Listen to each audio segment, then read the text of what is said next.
Ahí sí. Buenas tardes a todos y todas. Estamos de vuelta aquí ya en la última microcharla de nuestro ciclo de charlas de la Semana de la Educación Superior para la Sustentabilidad 2020 que hemos organizado como Red Campus Sustentable.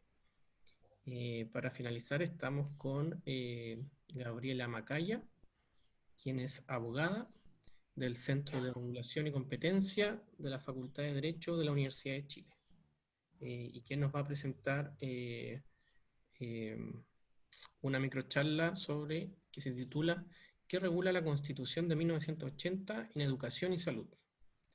Muy bienvenida, Gabriela. Gracias, Ricardo. Buenas tardes a todos.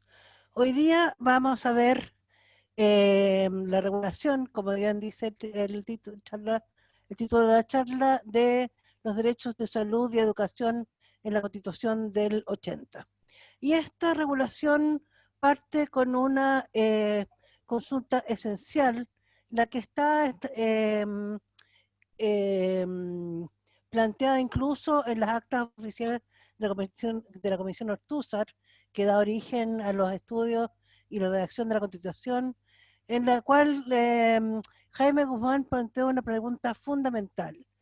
¿Tiene toda persona derecho a que los mecanismos que el hombre ha descubierto para proteger la salud y la educación en este caso, porque creo que es pertinente para el otro derecho también, les sean conferidos en forma gratuita? ¿O eso depende de la capacidad económica del interesado? En las sesiones de la comisión la pregunta quedó planteada con varias reflexiones, discusiones, pero no quedó una respuesta clara. ¿Ya? Por lo tanto, estos derechos, partimos a las siguientes preguntas que se dan. ¿Son un derecho humano, un derecho constitucional, un derecho fundamental? Creo que sí, porque precisamente la necesidad de que la Constitución regule a las personas, qué se entiende por persona, cuáles son las condiciones mínimas de existencia en salud y educación. Ya, y la Constitución regula no solo el derecho a la salud como el derecho a la protección en el caso de enfermedades. También, nuevamente, con la pregunta de, ¿tiene toda persona derecho a los mecanismos de protección de la salud y la educación de forma gratuita? Tiene que ver precisamente con qué tipo de constitución queremos eh, que nos regule y cómo se desarrolla el Estado. Ya en una constitución esencialmente subsidiaria, claramente el ejercicio del derecho a la educación y la salud va a depender en gran medida de la capacidad económica del interesado. ¿Ya? ¿Por qué? Porque el Estado debe proveer en un Estado subsidiario la educación, la salud, la protección para aquellas personas que no tengan la capacidad económica para financiarlos directamente. Ya puede ser una concepción cruel a lo mejor, pero es la realidad actualmente en nuestro país. Ya en relación a esto, cabe tener presente que en la Constitución, en el artículo primero, asegura a todas las personas el derecho a la vida y la integridad física y psíquica de las personas.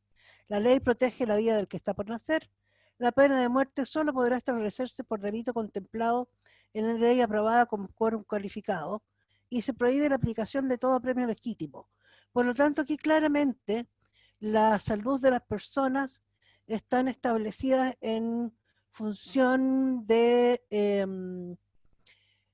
la capacidad de el ser humano de tener una salud física y psíquica integral, completa y en todas las áreas prácticas que se requieren. Ya el derecho a la vida, la integridad física y psíquica de las personas. Ya esto tiene derecho, tiene directa relación con finalmente el artículo 19 de la Constitución, que establece la protección. La Constitución asegura a todas las personas. Ya en su numeral octavo señala el derecho a vivir en un medio ambiente libre de contaminación. Es deber del Estado velar para que este derecho no sea afectado y tutelar la preservación de la naturaleza. O sea, está hablando de la salud en la medida en que el ambiente donde viva la persona sea adecuado y sano. Después en el artículo 9, en el numeral 9 del artículo 19, perdón, regula el derecho a la protección de la salud. El derecho protege el libre e igualitario acceso a las acciones de promoción, protección y recuperación de la salud y la rehabilitación del individuo. Y en su inciso final señala es deber preferente del Estado garantizar la ejecución de las acciones de salud, sea que se presten a través de instituciones públicas o privadas, en la forma y condiciones que determine la ley, la que podrá establecer cotizaciones obligatorias. Cada persona tendrá el derecho a elegir el sistema de salud al que desea acogerse, sea este estatal o privado. En cuanto al derecho a la educación, la Constitución regula en el mismo artículo 19, en dos números, dos aspectos de la educación. Ya, el primero, el derecho, en el fondo, a ser educado. La educación tiene por objeto el pleno desarrollo de la persona en las distintas etapas de la vida. Los padres tienen el derecho preferente y el deber de educar a sus hijos. Corresponderá al Estado otorgar especial protección al ejercicio de este derecho. Y a su vez, en el numeral 11 del artículo 19, se regula el siguiente aspecto relacionado a la educación. La libertad de enseñanza incluye el derecho de abrir, organizar y mantener establecimientos educacionales. O sea, la Constitución me garantiza no solo cierto nivel de educación, sino que también garantiza que yo, que quiero educar, tenga la libertad de hacerlo cumpliendo ciertos requisitos mínimos establecidos para todos en la Constitución. Esto incluye el derecho de abrir, organizar y mantener establecimientos educacionales. La libertad de enseñanza no tiene otras limitaciones que las impuestas por la moral, las buenas costumbres, el orden público y la seguridad nacional. Ya, o sea, tanto en el derecho a la salud como en el derecho a la educación, la Constitución regula que yo tenga derecho a la salud, a ser sanado y educado, como tenga derecho a exigir y elegir qué tipo de salud o de prestación de salud, sistema de salud o de educación deseo para mí, para mi familia y mis allegados. Ya, la Constitución, en el artículo siguiente, en el artículo 20, ya regula cómo yo puedo exigirle al Estado el cumplimiento de estas condiciones y establece el recurso de protección. El recurso de protección señala que el que por causa de actos u omisiones arbitrarios o ilegales sufra violación, perturbación o amenaza en el legítimo ejercicio de los derechos y garantías establecidos en el artículo 19. Pero fíjense que respecto a la salud solo protege el numeral 9, inciso final, y el numeral 11 del artículo 19. O sea, yo tengo derecho a recurrir de protección solo respecto de mi capacidad de elegir el sistema de salud o el sistema educacional, pero el recurso de protección no me permite demandar al Estado para que me dé salud o educación. Ya eso eh, está fuera del ámbito de la del recurso de protección y del Estado subsidiario. ¿Por qué? Porque el Estado establece ciertas condiciones mínimas a través de los sistemas de salud pública, consultorios, hospitales, eh, institutos especializados, en el cual se otorga el beneficio de la salud a todas las personas, o los colegios públicos en el sistema educacional. Por otro lado, este ámbito de exigirle al Estado el ejercicio, el, el acceso a la salud y a la educación se encuentra regulado de una manera muy diferente y muy vaga en el artículo 38, inciso segundo de la Constitución, que señala: cualquier persona que sea lesionada en sus derechos por la administración del Estado, de sus organismos, de las municipalidades, podrá reclamar ante los tribunales que determine la ley, sin perjuicio de la responsabilidad que pudiera afectar al funcionario que hubiera causado el daño. O sea, es mucho más vago, mucho más indeterminado. Personas que requieran un servicio, una operación, una educación mejor de la que puedan obtener en su barrio, ya tienen que buscar por sí mismos dónde y cómo demandar al Estado, lo que hace una protección mucho más débil de esos derechos fundamentales. Ya, esto, pues, enmarcándolo dentro que tengan la posibilidad, los medios económicos eh, para financiarse sus eh, prestaciones de salud y educación, no están muy dispuestas a pagar más impuestos para que a través de los impuestos se financie la salud y educación del resto de la población. Eso es lo básico en un estado subsidiario. En un estado beneficiario, al revés, todas las personas pagan un alto nivel de impuestos, pero el Estado garantiza un alto nivel de salud y de educación a todos sus eh, habitantes. Ya, esto también tiene relación, por ejemplo, con que en Chile los colegios públicos pueden llegar alumnos de otros comunas, de otros barrios, por cuanto eso tiene directa relación con la posibilidad de los padres de elegir la educación, por cuanto el Estado garantiza un mínimo muy básico y hay de la educación pública colegios muy buenos y otros que no tanto. En otras partes, por ejemplo, aunque no podemos decir que Estados Unidos sea un estado beneficiario, sí lo es en el sistema de educación pública. Los niños que van a la educación pública van al colegio de su barrio y no pueden ir a otro colegio del barrio de al lado o al que más les guste por trasladándose de barrio. Ya, cosa que acá no ocurre. Sí ocurre en Chile respecto de la salud básica. Ya yo mi derecho a la salud a través del consultorio está dado por territorialmente. Ya por mi barrio a mí me toca cierto consultorio, cierto hospital y si estoy de urgencia me toca asistir al local de salud de acuerdo a la medicación en el momento. Ya, por lo tanto, uno de los grandes, volvemos a la pregunta esencial del principio. ¿Tiene toda persona derecho a que los organismos que el hombre ha descubierto para proteger la salud o dar educación le sean conferidos de forma gratuita? ¿O eso depende de la capacidad económica del interesado? Eso también lleva a la siguiente respuesta, en el sentido en que la capacidad económica del interesado va a depender mucho de, digamos, el acceso a la salud o la educación va a depender mucho del nivel económico de la persona. Obviamente, mientras el nivel sea medio alto o medio bajo o lo que sea, el porcentaje de los ingresos destinados a educación y salud van a ser mucho más altos y lo más probable es que la educación o la salud a la que tenga acceso no sea tan buena, ya, pero existe la sensación de que yo lo estoy eligiendo y yo estoy considerando lo que es mejor para mis hijos.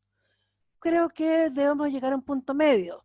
No es, debe existir un sistema público de educación y de salud de un mejor nivel y para eso necesitamos a lo mejor un poco más de carga tributaria. ¿Cómo hacer elevar la carga tributaria? Es lo que se está discutiendo actualmente respecto del sistema de pensiones, en el cual se está conversando el financiamiento de la mejora de la carga tributaria a través del IVA y no de la, del alza de impuestos a las personas de mayores ingresos. El aumento del IVA afecta directamente a la gente de ingresos medios y bajos porque destinan un mayor presupuesto de sus ingresos al pago de impuestos a través del IVA, a través del consumo, ya, y reciben el mayor beneficio del Estado porque son los usuarios habitualmente del sistema estatal. Las personas de mayores ingresos no les interesa pagar más porque no van a profitar del sistema de salud educacional estatal mientras no mejoren las condiciones. Por lo tanto, ¿qué es primero? ¿El huevo o la gallina? Ya, ¿hasta qué punto puedo o quiero ser solidario? ¿Hasta qué punto puedo o debo usar los sistemas públicos de salud y educación?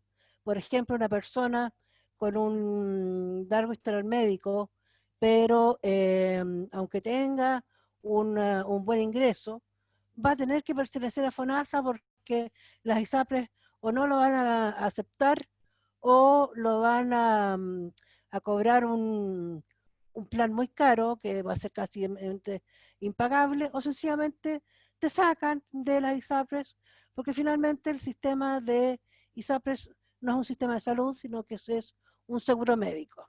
Entonces, la medida en que la persona sea riesgosa para el seguro, deja de ser negocio y deja de ser eh, rentable tenerlo como cliente.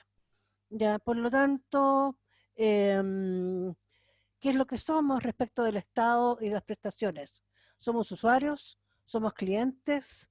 ¿Qué tipo de regulación es la que vamos a solicitar actualmente queremos en la nueva Constitución? Espero que esto les haga pensar. La Constitución tiene ciertas regulaciones un poquito más respecto de el derecho, la protección de la tortura, toda la regulación del sistema penal, en el fondo es una regulación de la salud de la persona que es acusada de un delito y en las condiciones en las cuales va a cumplir el castigo establecido por la sociedad. Ya hay otras regulaciones establecidas con la capacidad y, de diputados, senadores o el mismo presidente en caso de enfermedad o incapacidad física o psíquica, pero eso en este momento no se ha requerido su ejercicio, por lo tanto no existe una discusión o un tema que se pueda conversar mucho. Espero que les haya quedado un poco más claro, hayan aprendido un poco conmigo. Hay ciertos temas que son un poco áridos porque la Constitución hay que conocerla y hay que citarla. No sé si hay alguna pregunta, Ricardo. Sí, sí, sobre, por ejemplo, la que refiere a si hay una oportunidad, pregunta mía más en realidad, hay una Sí, claro. oportunidad de eh, mejorar y dar un acceso ya más garantizado y mucho más eh, universal al acceso a la salud y a la educación y no dependiendo como de la capacidad de pago, como tú decías, ahora con la nueva constitución. ¿Qué creas tú? Espero que sí, espero que se regule de mejor manera, eh, más que se regule, que el ejercicio de esos derechos ya sea de una manera más equitativa y de mayor cobertura y de mayor nivel. Ahora, en la Constitución, ¿qué es lo que afecta respecto de eso? Afecta específicamente la posibilidad mía de mejorar las prestaciones del Estado a través de las posibilidades de reclamo que yo tenga. Por lo tanto, en la medida en que yo, si requiero cambiarme de ISAPRE y no tengo y no puedo por esto, me voy de protección, ya tengo posibilidad de que el Estado o el sistema mejore las prestaciones que voy a obtener. Pero si no tengo el mismo recurso de protección para pedirle al Estado que me opere cuando necesito hacerlo, y tengo que empezar por el artículo 38 a ver cuál es el sistema o el tribunal o el procedimiento mejor para poder exigirlo. Eh, Reduce gran parte mi posibilidad de exigirle al Estado una mejora de las condiciones de salud. Por lo tanto, espero que la nueva constitución establezca un sistema distinto de reclamo, de exigirle al Estado, de reclamo, de exigencia al Estado, de ejercicio de los derechos de educación y salud y otros más fundamentales de las personas. Perfecto, Gabriela. Y quería darte las gracias a nombre de la Red Campus Sustentable por esta microcharla, la última que viene a cerrar nuestro ciclo de microcharlas que partimos el martes y concluimos hoy. Así que te repito las gracias a la unidad que representas, al Centro de Competencia y de la Facultad de Derecho de la Universidad de Chile. Estuvieron cerrando todas las jornadas de microcharla desde el martes hasta hoy día, así que les quería dar las gracias a todos los compañeros abogados y egresados también de Derecho que estuvieron ahí aportándonos. Así que muchas gracias, Gabriela. Gracias a ustedes por la posibilidad de compartir los conocimientos, las dudas y las reflexiones que uno también tiene al respecto. Sin Hasta duda, luego. porque la sustentabilidad no solo es medio ambiente y cruza todos los haberes y ámbitos de la vida, incluido este también, por cierto, en un proceso tan importante. Contigo queríamos cerrar este ciclo, así que nos despedimos finalmente de todas y todos.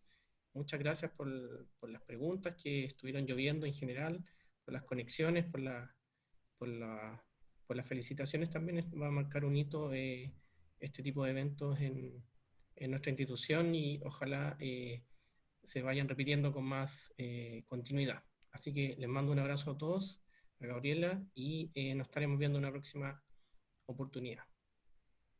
Un Gracias. abrazo. Hasta luego. Hasta luego.